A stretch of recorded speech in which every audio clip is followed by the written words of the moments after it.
Welcome to the Brighten Heights Vitality Series, Episode 11, The Upside of Barriers Along Your Health Journey. Thank you all so much for joining today. Today's webinar is sponsored by Brighten Heights, and Brighten Heights will be the first of its kind senior living community located in Pewee Valley, Kentucky. Brighten Heights will promote a life of healthy living and change amongst seniors and is expected to welcome our first residents in 2024. For more information on Brighten Heights, you can visit brightenheights.org. Here in a moment, I will introduce Dr. Youngberg. A few housekeeping items. Feel free to ask questions through the chat window, or if you are joining us through Facebook Live, feel free to leave your question in the comments. We will monitor them throughout and we will ask them at the end of the webinar. Now I'd like to introduce you once again to Dr. Youngberg. Dr. Youngberg's primary focus is in his daily practice at the Youngberg Lifestyle Medicine Clinic. He is an assistant clinical professor for the School of Medicine and Public Health at Loma Linda University and a fellow and founding director of the American College of Lifestyle Medicine, which promotes lifestyle medicine in all avenues. He has written 3 books, Goodbye Diabetes, Hello Healthy, and Memory Makeover, and regularly speaks and writes publications on these topics. So we are so excited to have you join us again today. In the last episode, we discussed some key ways that we can continue to boost our immunity as the pandemic continues to impact all of us. Today, we'll be discussing the upside of health challenges and the barriers to optimizing cognitive and overall health. Barriers are common to encounter along our every health journey, whether it's with relationships, birthday parties, or physical setbacks. Challenges are typical and can be difficult to navigate. Dr. Youngberg will share some tips on how we can navigate hurdles so we can stay on the path to success. So Dr. Youngberg, welcome today. It's good to be with you as always. And, every single one of us that is either watching live, watching this as a recording, has had challenges with whatever health goals that we've set. As you mentioned, Susan, it can be, we go visit some family members or relatives and we kind of fall off the wagon, so to speak. We go off the diet, we stop exercising, or we get sick, and, we feel really tired and fatigued and everything goes out the window. When we're not feeling well, we want to change the way we feel. We want to find quick ways to adjust this feeling of dis-ease, right? Disease, dis-ease. We just don't feel right. So we start looking for shortcuts to feel better. And that can usually be eating the wrong things, eating too much of those things. And we stop essentially following our plan, like we discussed previously. So, the key is whenever we find ourselves in that situation, the key is to not give up on ourselves, not to make ourselves even feel worse than we already feel, right? But to do something about it and to basically get back on the program, get back on the plan as soon as possible. And that's easier said than done because we don't feel good. We feel bad, we feel guilty, we're stressed.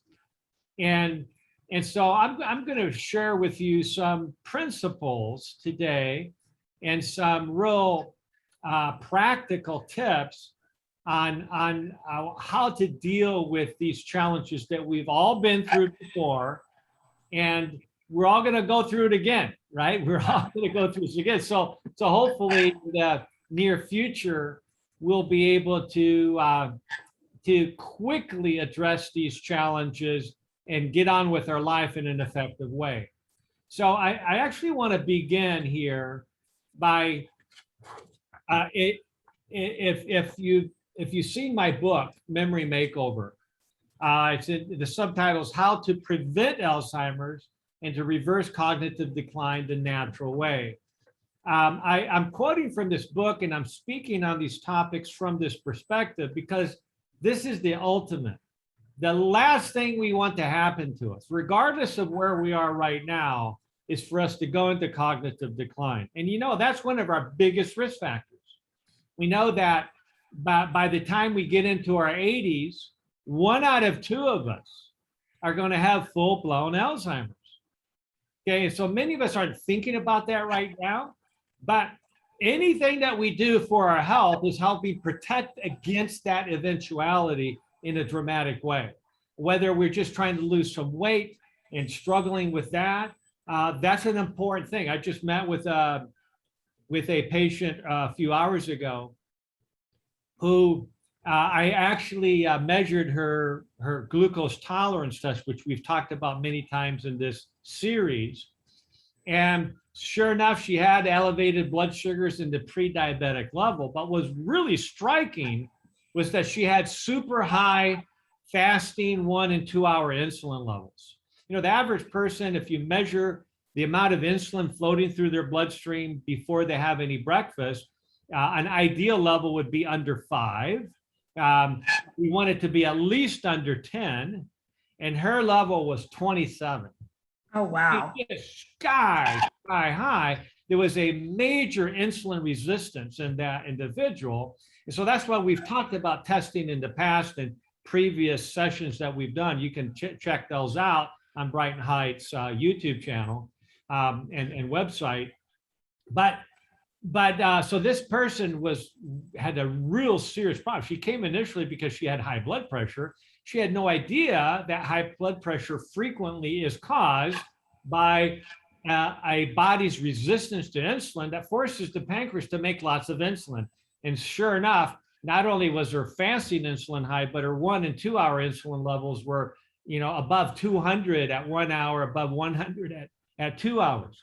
And so I knew that this was going to be a challenge for her. And so I explained to her what was going on. Well, she mobilized with that additional information. She basically, for her, it was a call to action, right? Learning about her own risk factors. And as a 50-year-old woman, she decided, I'm going to take care of this. And she said, just in the last 3 months since I first saw her, she's already lost 25 pounds. And so she's so excited because she's had a struggle with that for many years. And so part of maintaining that process is regular evaluation. So regardless of why we're having challenges right now, part of it is really the answer to this is knowing what our risk factors are and reminding ourselves about this through repeated testing like we talked about last time.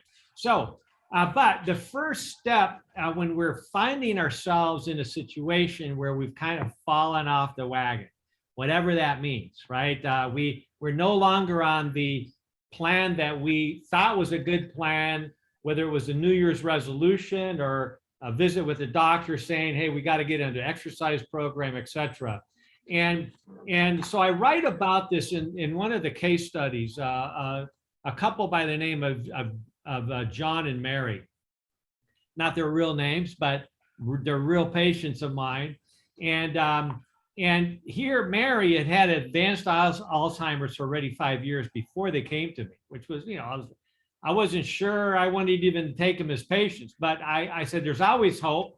And sure enough, as soon as they started following all these strategies, she started doing better, much better. But then there was a major setback for her. What happened is she actually fell out of bed one night, which hadn't been a problem before, and she broke her hip. So she had to go to the hospital and then to rehab facility. And so she was out of the home for over a month. And I'm gonna go over that in a little bit later as to what we did and how we overcame those obstacles with her, and how her husband helped her overcome those obstacles. But the key is to understand that we're always going to be faced with some type of obstacle from time to time, and we have what's called the ups and downs of life, right? Which is referred to in some books and stories as the law of undulation. there's going to be ups and downs. We have, sometimes we're feeling really good and sometimes we're feeling pretty cruddy. What do we do about this? So I want to read just a couple paragraphs from this book, Memory Makeover, dealing with the law of undulation, okay, the law of ups and downs. And so here it is. In his writing, C.S. Lewis talks about the principle of undulation, referring to the peaks and valleys that all humans experience. He writes, and I quote, "We can easily become confused and discouraged," right? So that's kind of the key theme here. What happens if we get discouraged, we have a setback? What do? Do we just kind of go with that, or do we change that? We have to have a proper understanding that this is actually a natural part of life. That's the first step, so we don't feel guilty and we don't beat ourselves up about this. Okay. And in the midst of our confusion, right? Because, man, I thought I was doing so good, but I guess I'm not really good at doing this after all. So we're discouraged, we're confused. And in the valleys of life, okay, and in the we are more vulnerable to our own healthy impulses at that point in time, right? We all know this, right? We're more likely to just give in to whatever impulse comes our way. That's human nature, unfortunately. Okay, and we give in to the snares that so often sidetrack us from doing what is in our best interest, right?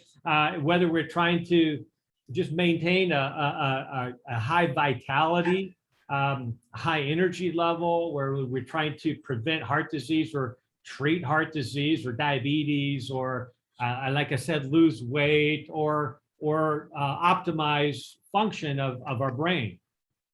So when the clouds of life cast a great shadow over us, which is definitely in our future for all of us, that's going to happen. It is especially important, C.S. Lewis writes, to remind ourselves that what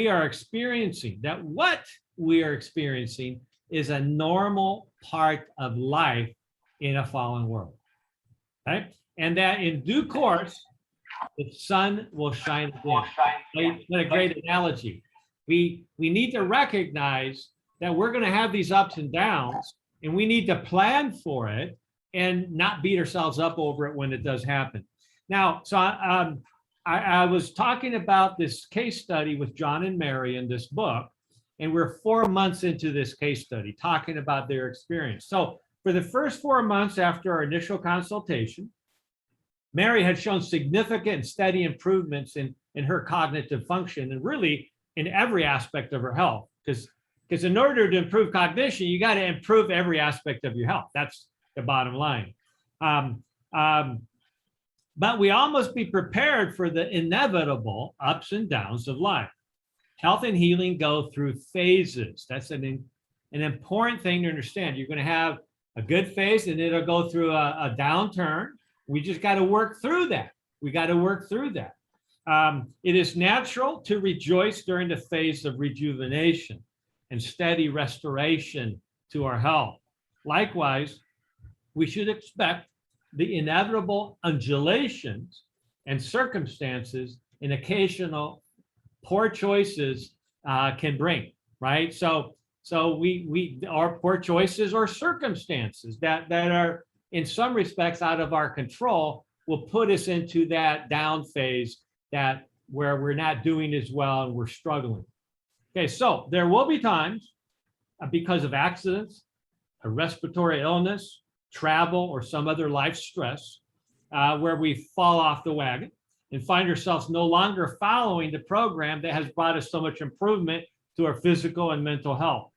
When this happens, we shouldn't focus on our failure. That's what we naturally do. We focus on our failure, we get discouraged, and we get stuck in that down phase. The key is to break out of that as soon as possible.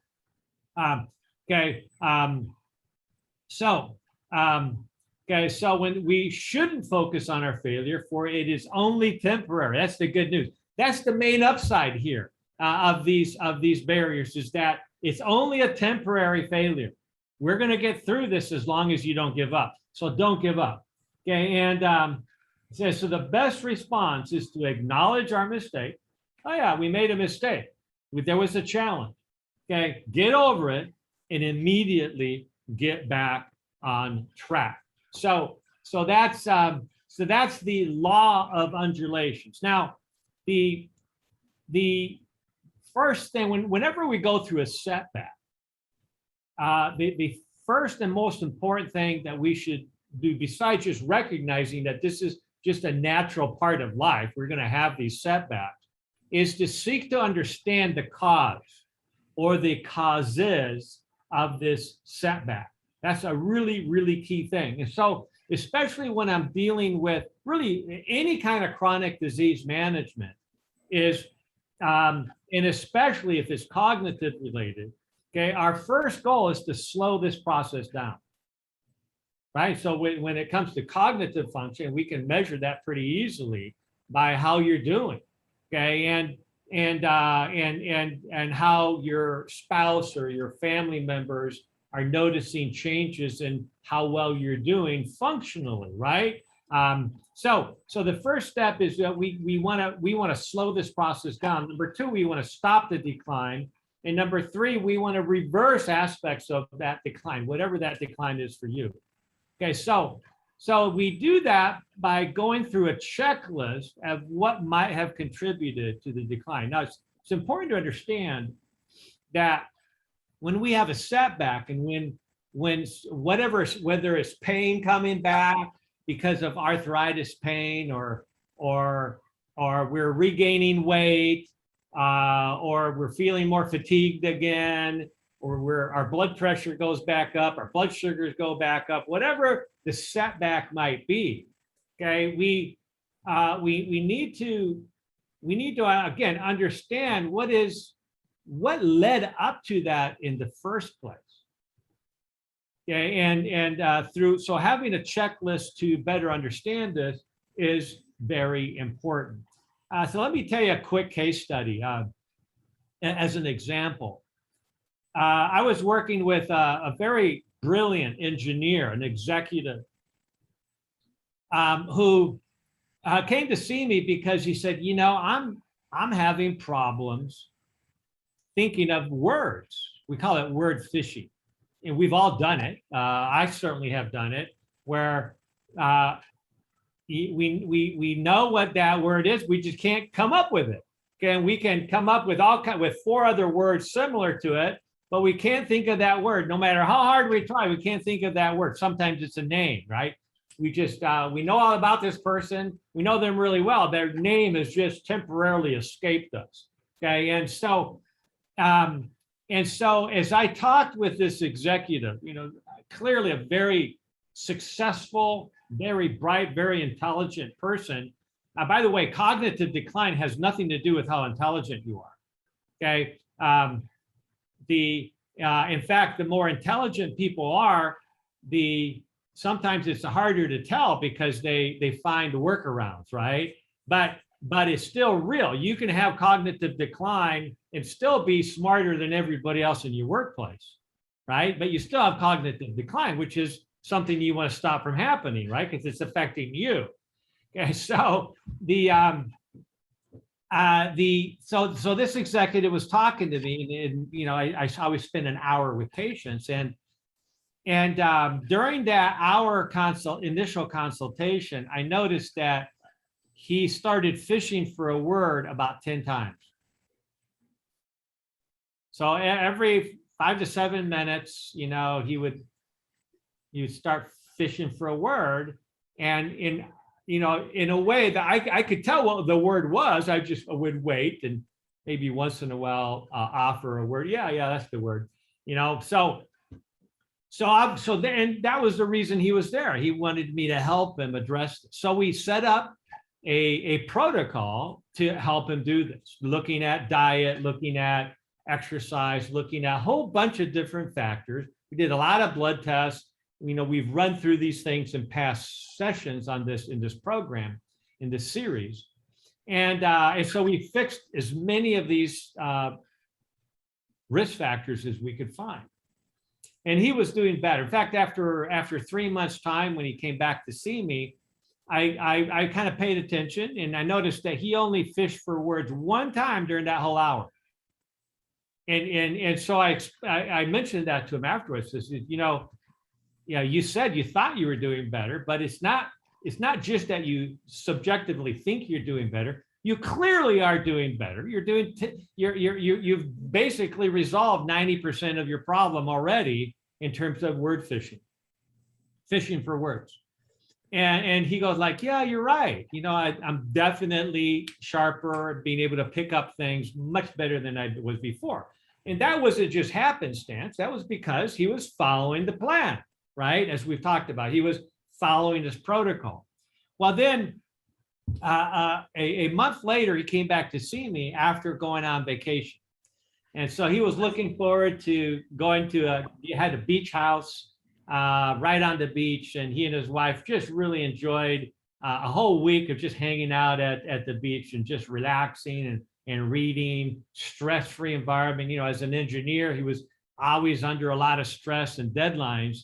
And so he said, I thought that this was going to be really good for my health and my cognition, but in fact, I'm right back to where I was before, where I'm fishing for words about 10 times an hour.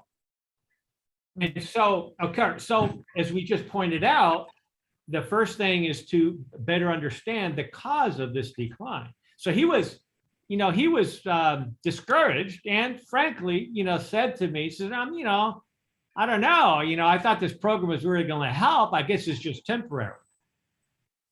And I said, let's actually try to figure out what it was that was different. What was different? He said, what was different? I was under less stress. I was enjoying myself. I was walking on the beach with my wife. I was getting plenty of exercise. I was doing a lot of the good things. I said, okay, that's good. But let's try to find out what was different that may have contributed to your temporary, remember, this is temporary, right? The sun will shine again, decline. And so so he was going to blame it on the program's ineffectiveness. Okay, but then as we started reviewing the potential causes, about halfway through going through the checklist, he goes like, oh, I know what it is. And he'd been watching some of my online lectures that talked about the impact of alcohol.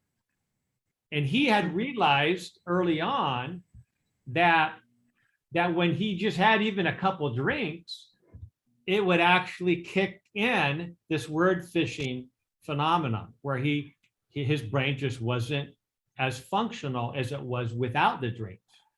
And this, we're not talking about a binge drinker or an alcoholic here. We're talking about just having a couple beers. And he goes like, oh, his mind took him back to the research, big study done at British Medical Journal a couple years back. That was a 30-year prospective study that did brain scans on people that had graduate education, people that are much less likely to develop cognitive decline, and tracked them for 30 years with additional brain scans, and then compared how many drinks they had in a given week. And what they found is that those who had more than 2 drinks on average a day had roughly a 600% greater risk of hippocampal atrophy. That means that the very neurons responsible for consolidating memory are literally being destroyed. Okay, and those even who drank occasionally still had a 300% increased risk for hippocampal atrophy, or the memory center of the brain atrophying. In other words, you're losing those neurons that are holding on to those words or those names or connecting you to that information. You always have that information. You just can't access that when those neurons don't work properly. So he had an aha moment, that's just one of many examples of a strategy that most people wouldn't even think about. Oh, come on, I'm just having a couple of beers with my wife, we're on vacation. That can't be bad. Well, for him, it was definitely a problem. That was the only thing that was different. He was doing other things even better. And so And so he realized that for him to be successful in his program to optimize his cognition, because he had some other family and genetic risk factors as well, that he would choose to say no to something that he really enjoyed, that historically he thought of as a good and healthy thing. Okay, but in order to say the best, to have optimal brain health. So it was an easy decision for him to give something up that he liked in order to get something better, which was optimal cognition. Okay, so that's one of many examples of how we run through the checklist and try to figure out what is actually responsible for our setback so that we can actually fix that problem. Now, from a larger issue, one of the things that can create setbacks is when we lose faith in what we're doing. Okay, and it's if we have, sometimes when we have a setback, it's really easy to lose faith in what we're doing, and sometimes it's as simple as somebody, a family member, kind of on offhand comment saying something that makes us second guess what we're doing. Like, oh, I guess what you were doing wasn't that effective after all, since you had this major setback. You know, somebody might say that not even in a negative tone like I just did. They might just say, wow, you know, I thought you were doing good, but man, you know, I guess this program isn't as good as we thought, right? As opposed to figuring out what went wrong, we just blame it on something external. And another even bigger example of that is, you know, sometimes it can be somebody that we don't necessarily respect their opinion. You can, like some kid might say something that kind of hurts our feelings and makes us feel bad. And that would, now we start second guessing ourselves because of something that some kid said to us, or even not even to us, to somebody else, as we second guess ourselves. So we got to be careful with those things. But an even bigger issue is, what if somebody that we really respect challenges what we're doing? And when we're talking about health issues, when we're talking about natural strategies for preventing or reversing heart disease, for preventing or reversing diabetes, for preventing or reversing autoimmune conditions, okay, or preventing and reversing aspects of cognitive decline, like mild cognitive impairment or early Alzheimer's disease. What if our doctor says to us, oh, you can't do anything about that. I don't know why you're putting all this time and effort into doing these things. Because you know, in my opinion, there's nothing that you can really do about it. That would be potentially devastating to somebody when their respected physician says something like that.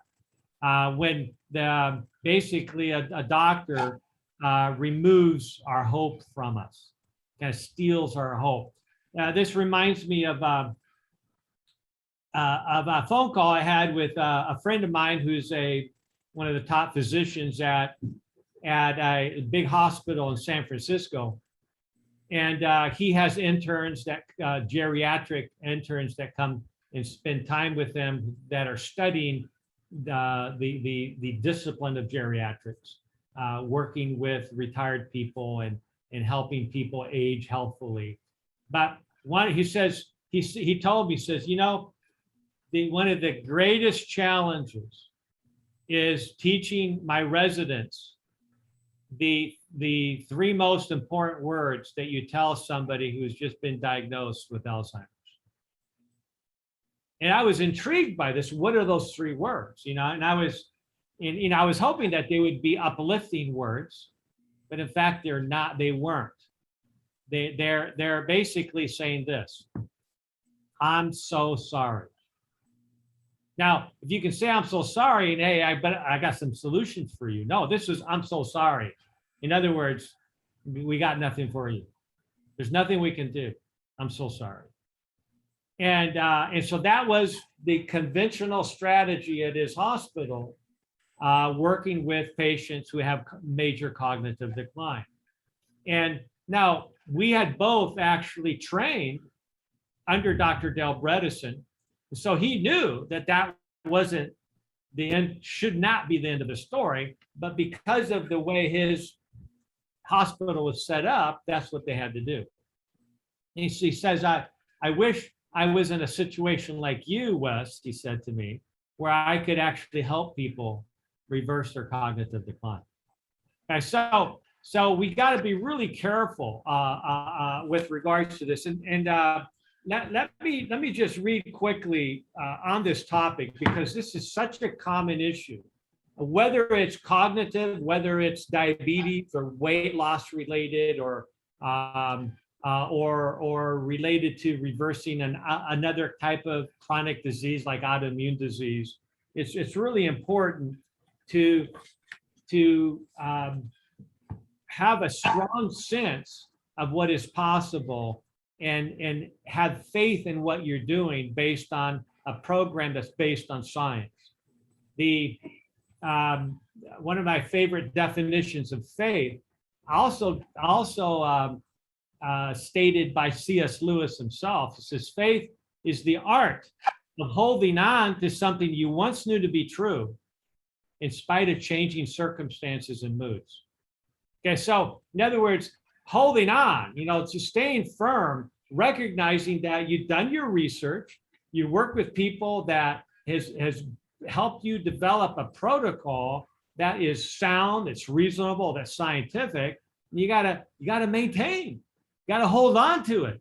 If you don't hold on to it, it's not gonna work, right? And so in my book, again, Memory Makeover, in the introduction to this book, I have I quote the first few lines from Charles Dickens' amazing book, A Tale of Two Cities. And if you haven't read it, I encourage you to do it.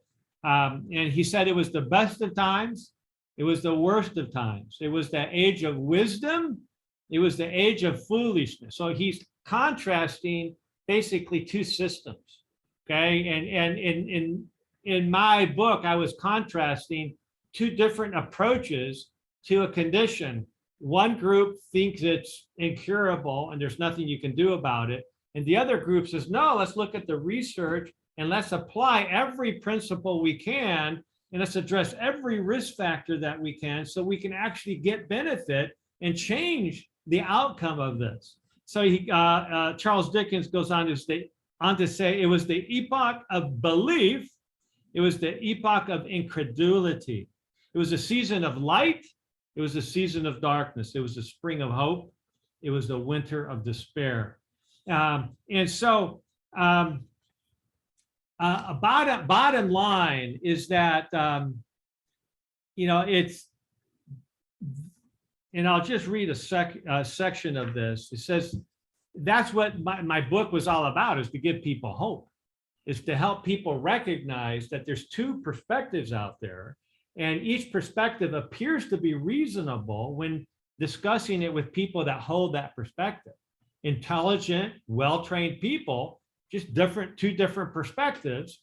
And in the end, you got to choose. Do you believe there's nothing that can be done to help you with your health issues? Or do you believe that this can be done if you have faith and hold on to the strategies that over time will impact your health in a powerful way?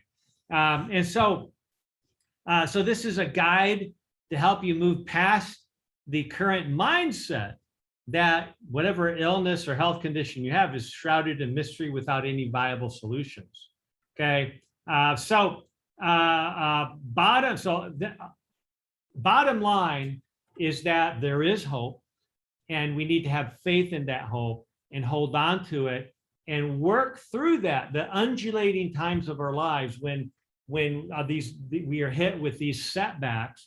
We need to work through it. So let's talk about some of these setbacks. This reminds me of one of my favorite quotes from the author Norman Cousins, who wrote the book Anatomy of an Illness and also The Biology of Hope.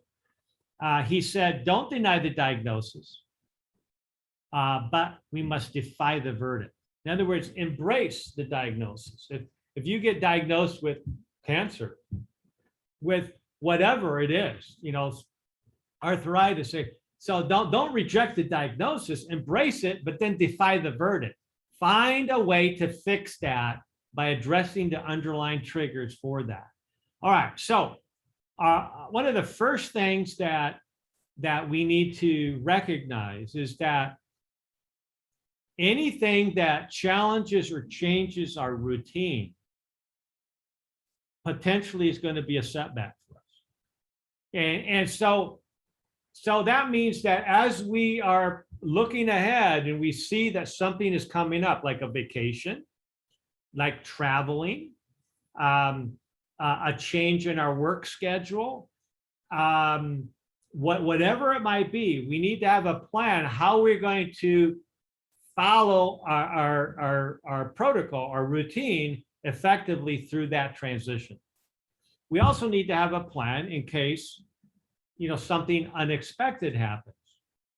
If we get sick or a family member gets sick and we change our routine, how are we going to maintain our protocol in a way to keep ourselves as healthy as possible?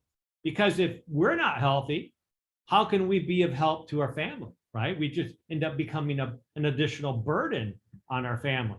Okay, so let's just talk about some quick and simple fixes. And sometimes those undulations are just for a day or so, where I'm just not feeling good today. Something's wrong, and my energy's way down. What are some simple fixes to these barriers that and these temptations for us to just chuck the program that we had worked so hard to develop? And the first tip, simple fix, is hydrate. Okay, hydrate, drink, make sure you're drinking enough water. This is something that I notice for myself. It's if I'm like feeling, even at work, if I'm feeling like, man, I'm a little tired. I'm not as sharp as I was 4 hours ago. And I haven't had a drop of water in 4 hours. Well, that's a clear underlying trigger for why I'm feeling negatively, right? So hydrate. So make sure that you have a plan. So I have my bottle of water right here in front of me, so I can drink throughout the morning and throughout the afternoon. And so there's no excuse for me to be parched, to be dehydrated. And yet sometimes I get so caught up in what I do that I don't do that. So if you're like me in that situation, I would recommend that you set your smartphone alarm to 10 o'clock and 3 o'clock. Okay, as just a reminder, this is time to drink some more water. So there's 3 times of the day that are most critical for hydration. Okay, and the first one by far is the most important, and that is first thing in the morning. So the first thing I do, so one of my habits that I follow consistently and religiously is that the first thing I do when I get up in the morning, I use the restroom, I go downstairs, and I go to my ProPure filtration system that sits above the sink, and I pour myself some filtered, purified water. Okay, and I drink about half of a cup of just tap water that's purified with some vitamin C and some of my supplements. So I get hydrated that way. Then I put another full mug of water, about 16 to 20 ounces of that same water, into a little pot and heat it up so it's like extra warm, so that you have to sip it, kind of like a mug of coffee, only it's my mug of warm water, hot water. And I'll add a little bit of organic lemon juice to that concentrate and go sit outside in the sunlight. Okay, and so good habits extend themselves into other good habits. So when I do that every morning, I get my hydration. I basically get about 20 or more ounces of pure water, flushing my system, rehydrating, it's good for my brain. I will then basically go outside and spend about 10 minutes in the early morning sunlight.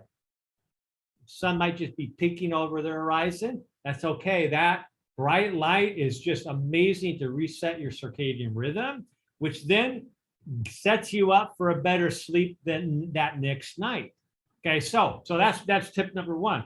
Tip number two is do things to help you get to sleep at the same time and get up at the same time every day. Now, I forgot to mention I set my alarm clock for 10 o'clock and 3 o'clock so that if I forget to drink the water, I'm reminded that that's when I drink another, for me, about 16 ounces of water mid-morning and mid-afternoon. So even if I don't remember to drink water any other time during the day, I have gotten a fair amount, near optimal amount of water into my system. Okay, so then I need to, and that helps with detoxification. That helps with really concentrating and making better decisions, and having a higher level of faith in the program you've already outlined for yourself. Right? You're more likely to go exercise, more likely to do other healthy things if you followed these simple tips. So then also at night, I remind myself to get to bed at a decent time. My goal is to get to bed by 10 o'clock. I don't always do that, but I'm going to do much better if I go to bed at 10 o'clock.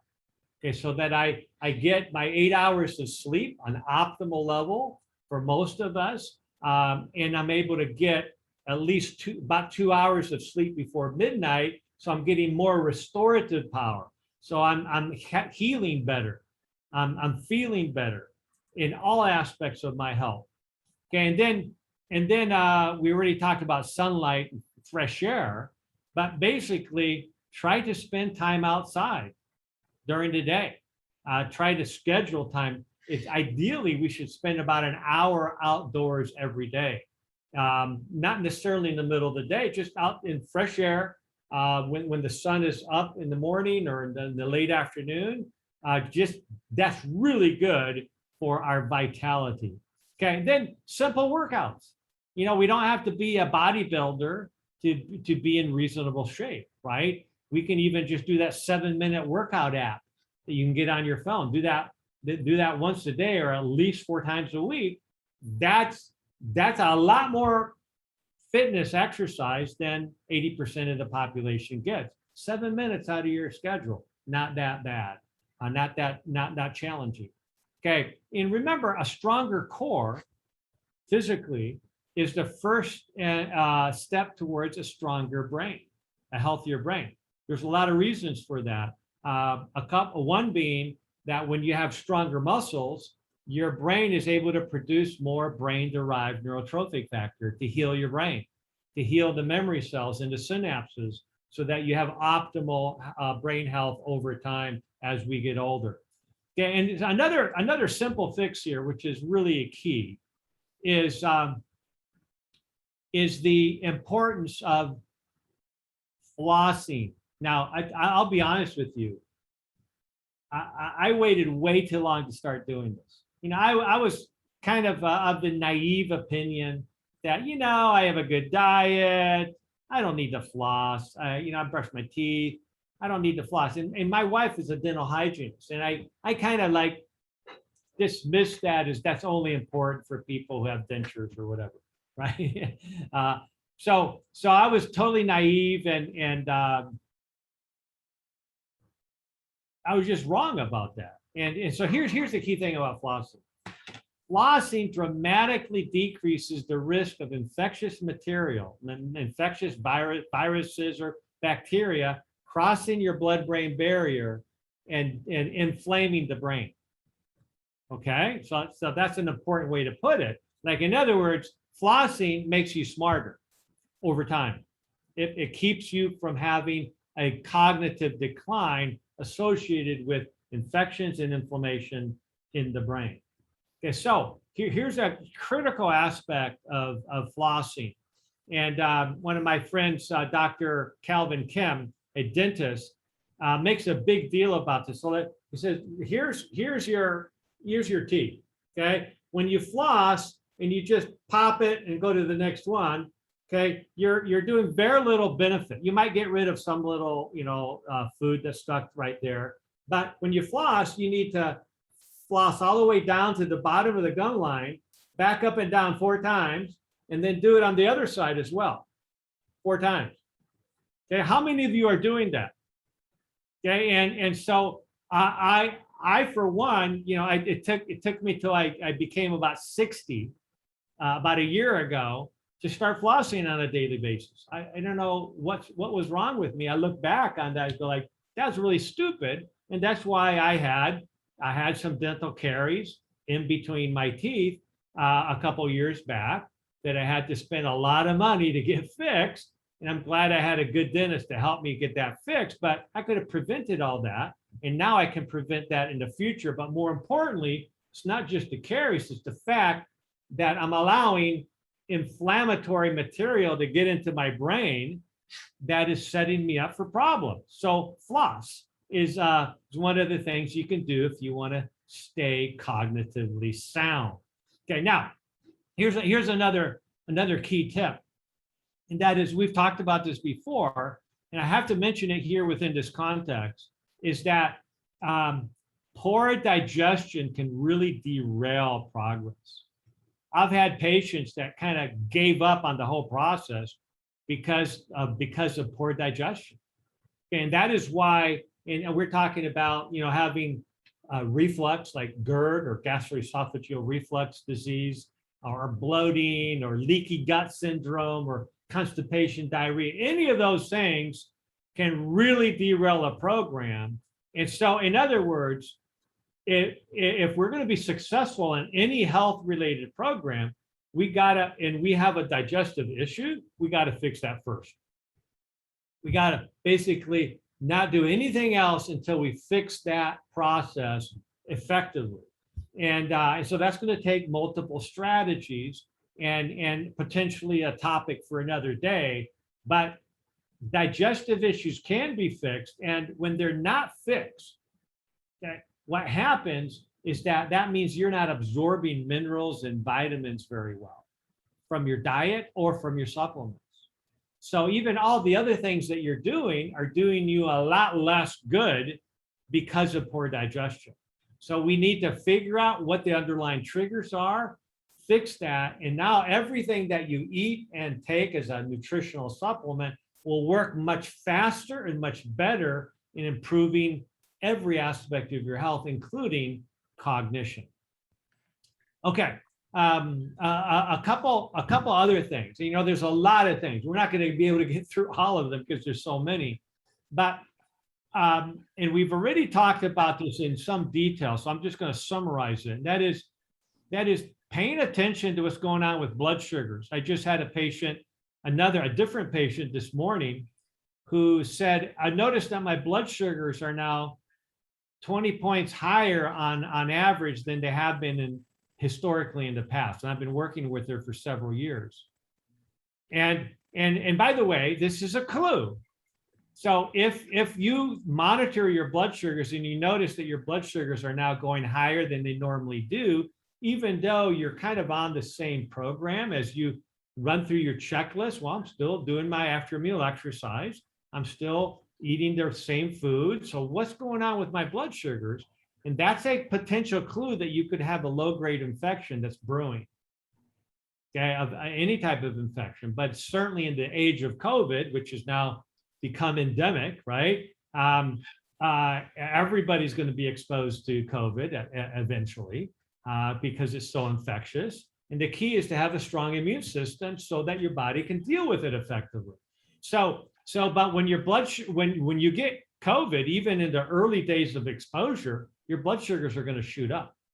Okay, so that's one way to catch a condition even before you have obvious symptoms, right? Before you have a fever or a cough or a headache or night sweats or whatever, or just fatigue or whatever it might be. And so pay attention to blood sugars, not just for that reason, but for reasons that when blood sugars are off, that increases risk for almost everything. Obviously, diabetes becoming an issue, the complications of diabetes, strokes, heart attacks, kidney failure, on and on and on, cancer, etc. So the key, and as we've talked in previous themes, is that we need to evaluate for and reverse insulin resistance. Like I said at the top of the session today, is we want to evaluate that. And because the trifecta, the triple risk, okay, and what I call the perfect storm that complicates health in general and certainly brain functionality is three things: spiking blood sugars, spiking insulin levels, and then crashing blood sugars. So when the blood sugars go up after a meal for whatever reason, okay, that causes the insulin to surge from the pancreas. And both of those things are really bad for the heart, really bad for cancer, and really bad in promoting dementia. Okay, and then once the insulin levels go up, eventually the blood sugars will come crashing down within a couple hours. And now you got low blood sugars, which are really bad for your heart and really bad for your immune system, and sets you up big time for immune compromised scenarios or even transient temporary dementogenic experiences. So that just by paying attention to those things and by doing like a glucose tolerance test with insulin levels, which the book chapters 5 and 6 of the book go into detail on, you can dramatically improve many aspects of your health such that you have fewer valleys in your health, fewer drop-offs or setbacks that make you feel like you really can't do this. It's not working for you properly. Other scenarios that powerfully impact risk are, having an accident or an injury of some kind that really, any that'll change your routine real quickly, right? If you have an accident or a surgery. I just recently had a patient who was doing really good. He was doing really good on a program, and everybody was so excited how much better he was doing health-wise and cognitively.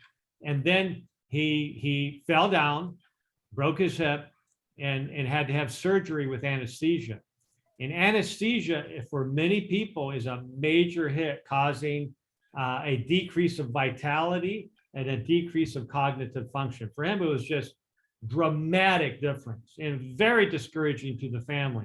And I've seen people go through this over and over and over again.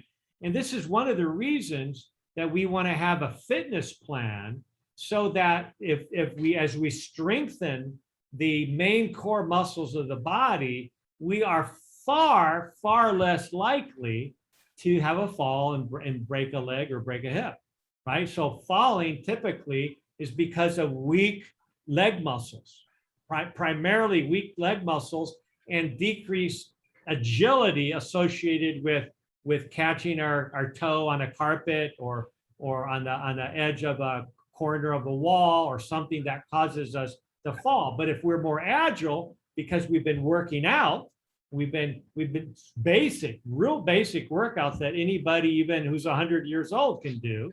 And I have 104-year-old patients that do this every day, and they're extremely fit and extremely agile as well, protecting them against major setbacks like that. So when we do have a setback, though, the key is that we recommit ourselves 100% to the protocol that we once had established, that we once thought was good for us.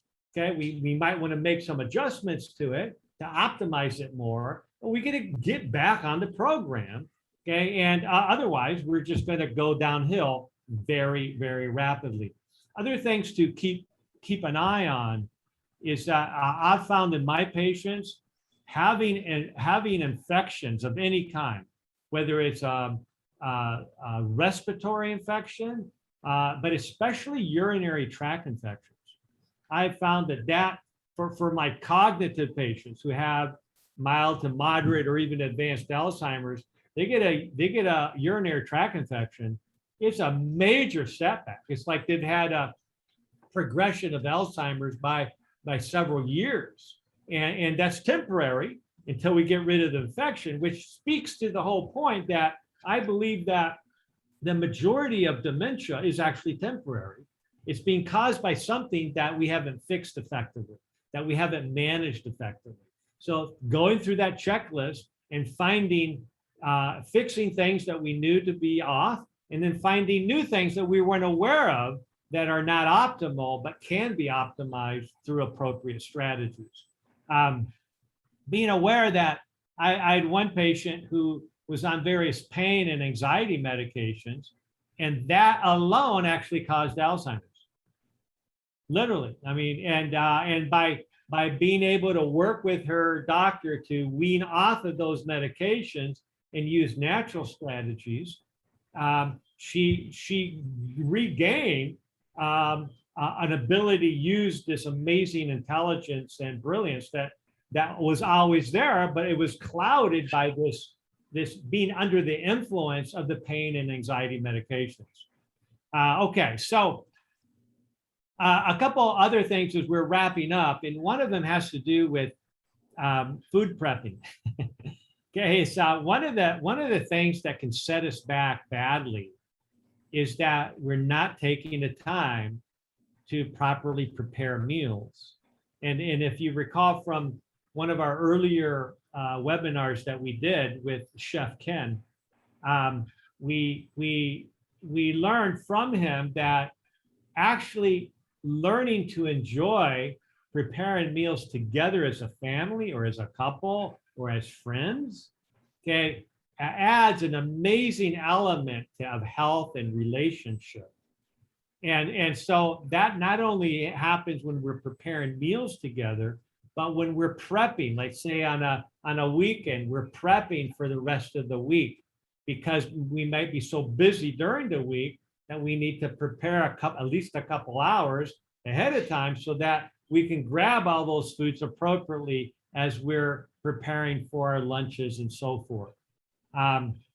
Okay, so I had some other stories that I could tell you, but essentially, let me end with this: is one of the biggest factors or setbacks for us is when we have interpersonal challenges. And we could maybe have a whole show on this because there's so much good information on this. But there's a principle that the Apostle Paul pointed out. It says, "Don't let the sun go down on your wrath." In the book that the letter that he wrote to the people in Ephesus, he said, "Don't let the sun go down on your wrath. Let's learn to get along here. Let's resolve our differences in less than 24 hours. Don't let this go on forever and ever." And we all know stories of people that let their differences separate them for decades until they finally humble themselves and regain trust of each other and ask forgiveness of each other. And so, one of the biggest causes of challenges in our life is anger, hostility, frustration, fear, and unforgiveness.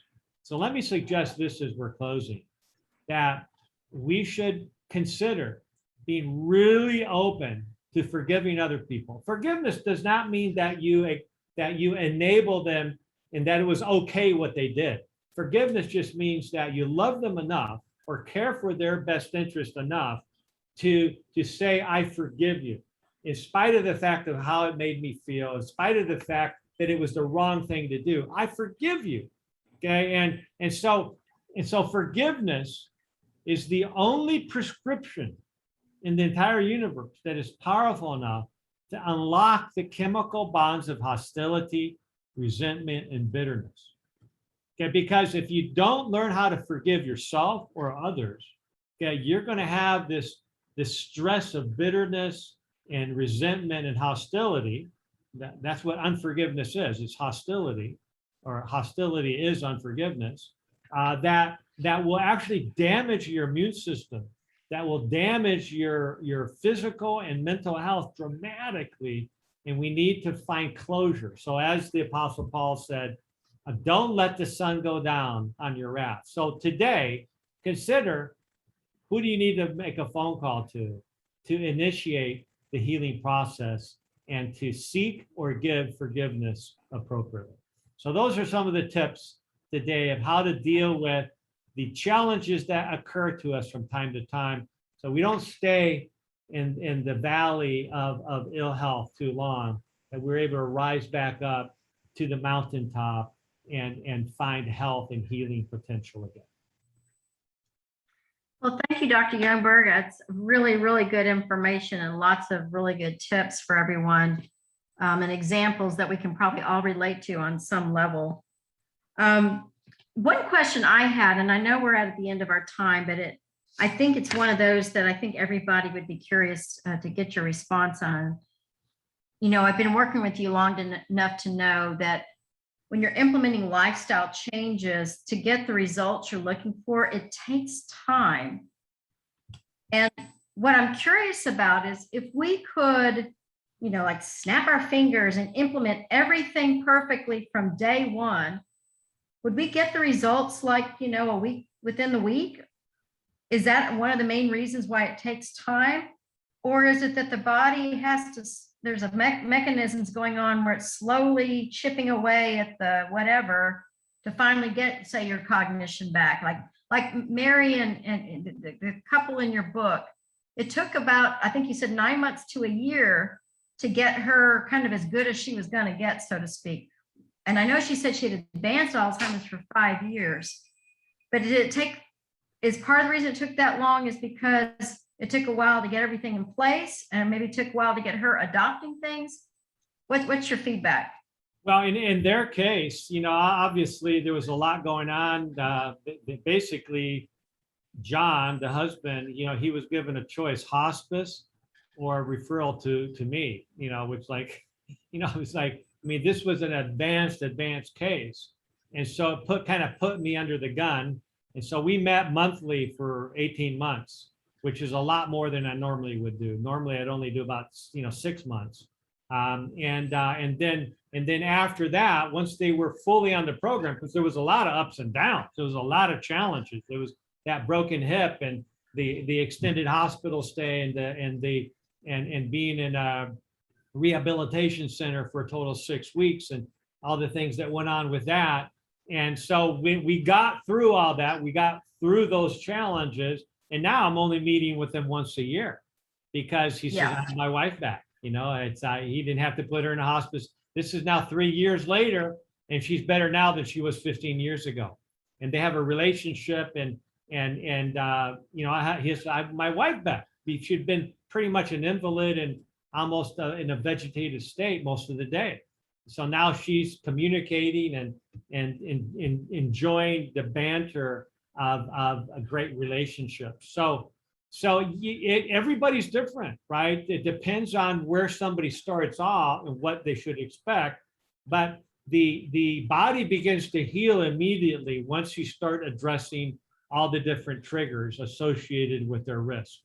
And so some people notice things immediately. In John and Mary's situation, her big thing was she had horrible sundowning syndrome, where she would spend the last 3-4 hours of the day seeing dead relatives and walking out the door with her suitcase, wanting to be with mom who'd been dead for 30 years, right? And so they would talk about a disruption for their evening. Every evening for 3 years that had happened. After 3 months on the program, that was completely gone. And it's still gone now 3 years later. So even if that was the only thing that had improved, it would have been worth every bit of effort. But of course, it was much better than that. You know, she had gone from not recognizing any family member to being able to recognize her sister and go greet her and talk about their childhood together. I mean, that's what we're looking for, is ways to improve cognition, even though she still technically has Alzheimer's, but she's a much more functional individual with Alzheimer's than she was before. So, but many other people who have like early Alzheimer's can reverse that to to just a form of mild cognitive impairment, or you can go from mild cognitive impairment to no impairment, right? It's a question of optimizing functionality. So the more consistent we are with the program, figuring out what the underlying triggers are for each of us, the faster we'll see results initially. But your point is well taken. The real goal is ultimately we're going to show change and improvements. We're going to slow down that decline. We're going to hopefully stop that decline and even begin to reverse aspects of that cognitive decline. Awesome. All right. Well, thank you so much. Well, we are certainly out of our time now. I wanted to let you know that to address barriers is a vital part of our successful health journey, as Dr. Youngberg has highlighted this hour.